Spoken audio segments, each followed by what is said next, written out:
Hi guys! I am here today to do my 2015 Bookish Resolutions for the year, and I might be a little late for this, but better late than never. And there is beautiful sunlight coming in, and I'm not in my usual spot because yesterday I had a cramp in the diaphragm. Diaphragm? Is that how you say it? The diaphragm?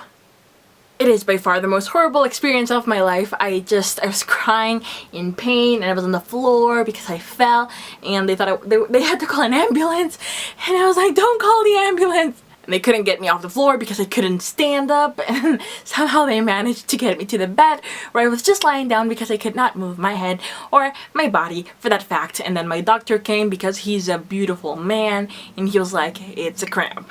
And why did I get a cramp? Well, I am a jogger slash walker, slash jogger. You know, that's the kind of workout I do. And then, 2 days ago, I thought, why not like switch it up, you know? Like do 80 jumping jacks and sit-ups and push-ups and whatever.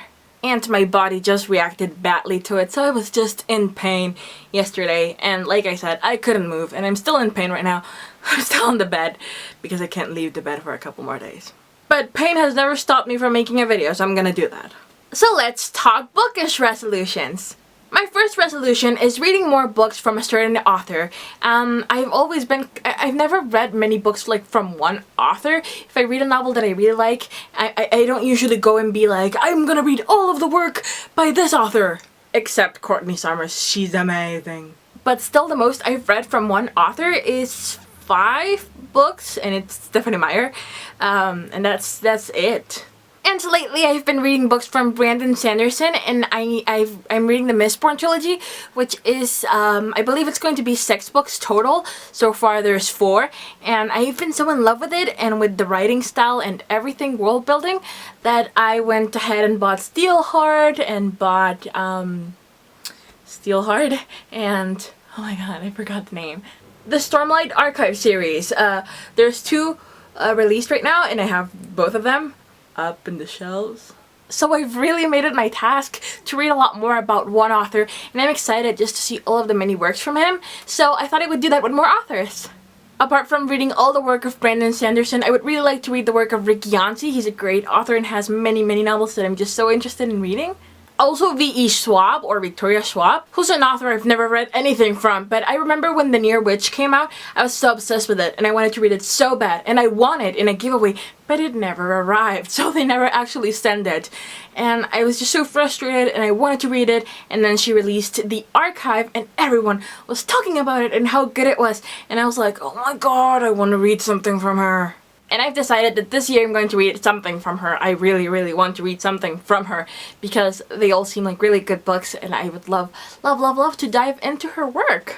And the last author that I'm really interested in and would like to know more about that I have not read yet, it's Andrew Smith, who's the author of Grasshopper Jungle, Winger, The Marbury Lenses, 100 Sideways Miles. I've heard so many mixed things about him. Like, some people really love certain books of his, and then they hate the other ones, and it's just so mixed up. And what I really like about him is that, as far as what I've seen, it's that all of his books seem so different from the last one. So I am very intrigued, and I would like to read it. Something from him. It's scary, but I would like to dive into something of his.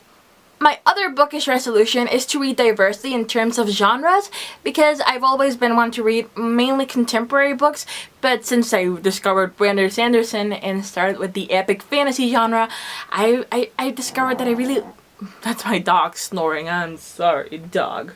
I've discovered that I really like the world building and like knowing of new worlds and all of the things, lessons that you can learn from them, you know. So I would really like to read a lot more of high fantasy books. Also, I would like to get a lot more into dystopian and paranormal books, because it's been so long since I read a paranormal book. Like, it's been long. I remember that when I first started reading, I was reading a lot of paranormal books, but then I discovered contemporary and I sort of ditched the paranormal thing. But I still have many paranormal books in my TBR, so I want to pick them up again and find a love for all the genres again.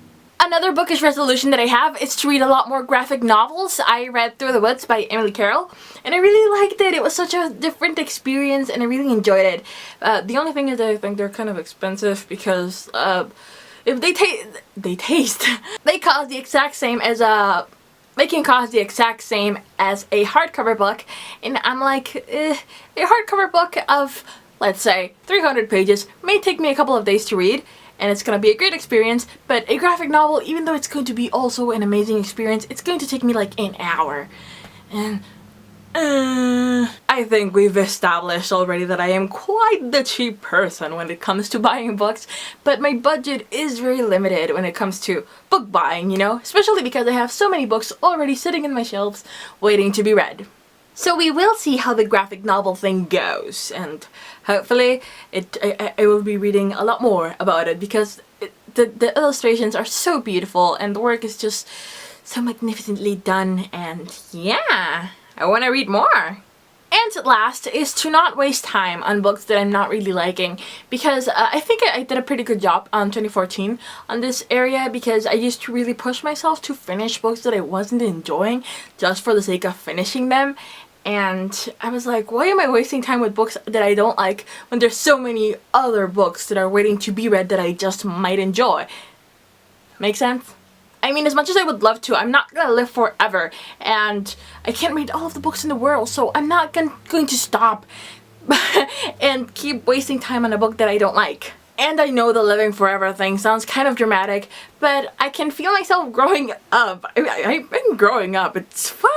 What I'm saying is that I'm growing up, and there's so many books here that I have that I bought when I was like 16, 17 that I was really excited about, and now that I'm 21 and I'm reading them, I'm like, what is this? I don't like it. And that's the thing, I want to read as much as I can of the books that I like before I outgrow them. Does that make sense? Does that make sense? So I will no longer be wasting any time on books that I don't like. I'm just gonna be like, bye. I'll try 100 pages, tops. If it doesn't pick up, it's like, bye. I would love to know what bookish things you're excited for in 2015. If you made a video, do let me know in the comment section so I can go check it out. And if not, just let me know in the comments, like, what are your goals? And yeah, I hope you enjoyed this video, and I will see you guys in the next video. I hope you enjoyed watching, and I'll see you guys in the next video where I can hopefully move. Bye! It hurts so bad, so bad. I've been sleeping all day, and if my eyes look really puffy, I am sorry.